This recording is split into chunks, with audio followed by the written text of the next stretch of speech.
தமிழக வெற்றி கழகத்தை சேர்ந்த நிர்வாகிகள், மாவட்ட செயலாளர்கள், எம்எல்ஏக்கள், அமைச்சர்கள், இப்படி பல பல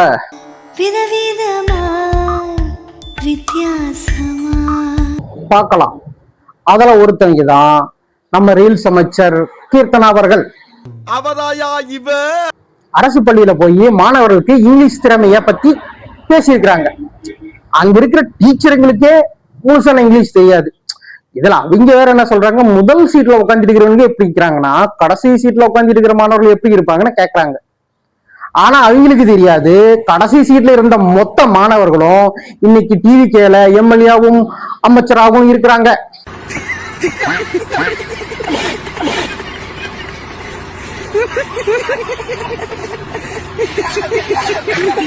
மேடம், கொஞ்சம் ஆக்கப்பூர்வமா சிந்திங்க மேடம். உங்களோட தொழில் துறையில என்னென்ன செயல்பாடு எப்படி இருக்குதுன்னு அதை போய் பாருங்க.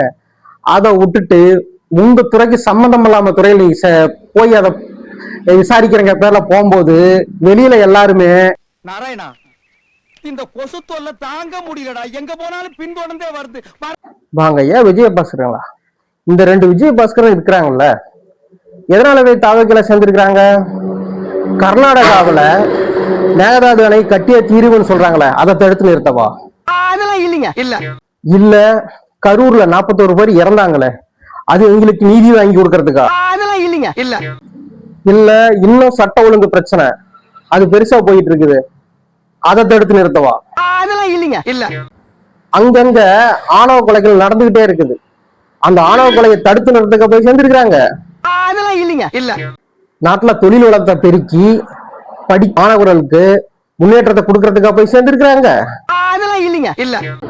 அந்த கரூர் விஜயபாஸ்கருக்கு மணல் வண்டி வண்டியா திருடி 100 கோடி ரூபாய்க்கு மேல சொத்து குறிப்பு வழக்கு இருக்குது.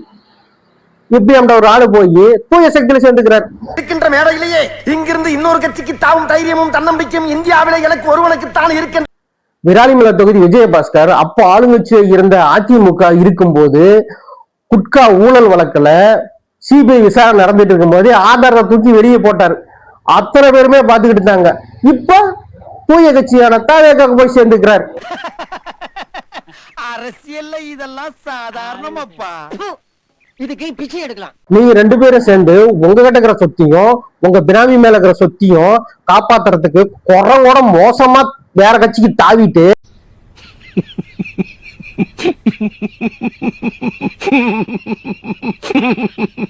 இபிஎஸ் அவர்கள் திமுக சேர்ந்து ஆட்சி அமைக்கலாம் அப்படின்னு இப்ப பொய்ய சொல்லிட்டு திரிகிறீங்க.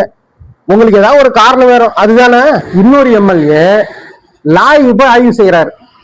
அவரு கேக்குறாரு, ஏன் டயர் முழுமுழுன்னு இருக்குது, என்ன காரணம் அப்படின்னு கேட்கும் போது அந்த லாரியோட டிரைவர் நல்லா கலாய்ச்சி விட்டாரு எம்எல்ஏவை.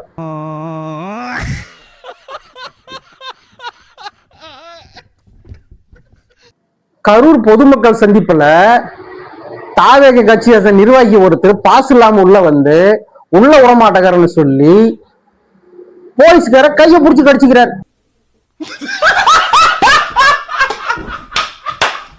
போலீஸ்கார் நல்லா பொட்டனிலே பலார்னு 2 அப்பு விட்டு எதுக்கடா கடிச்சேன்னு கேட்டா, நீங்க உள்ள விடல, எனக்கு பேச தெரியல, அதனால பிடிச்சி கடிச்சேன் அப்படின்னு சொல்றீங்க. खत्म,